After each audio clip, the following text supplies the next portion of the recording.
এক দেশে ছিলেন এক ন্যায়পরায়ণ রাজা। রাজা ছিল দয়ালু, সৎ এবং জনগণের সুখ সমৃদ্ধি তার সবচেয়ে বড় প্রয়োজন। কিন্তু তার রাজ্যে ছিল একটি সমস্যা, এক দুষ্ট মন্ত্রী, যিনি সবসময় রাজাকে ভুল পরামর্শ দিতেন। একদিন মন্ত্রী রাজাকে বলল, হে রাজা, যদি তুমি প্রতিদিন আমার কথা শোনো, তাহলে তোমার রাজ্য ধনসম্পন্ন হবে। রাজা চিন্তা করল, কিন্তু তার অন্তর বলল, সত্যি কথা শোনাই সেরা পথ। তাই সে মন্ত্রীর বিপরীতে জনগণের কথাই শোনার সিদ্ধান্ত নিল।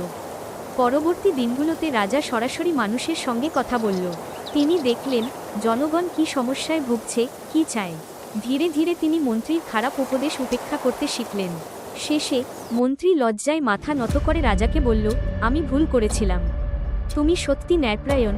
রাজা হাসলেন এবং বললেন, ন্যায় ও সত্য সবসময় জিতবে। রাজ্যের মানুষ আনন্দে কাটাতে লাগল, আর রাজা সুখে শান্তিতে রাজত্ব করলেন। রাজ্যের প্রতিটি মানুষই শিখল, সৎ পথে চললেই আসল সমৃদ্ধি পাওয়া যায়।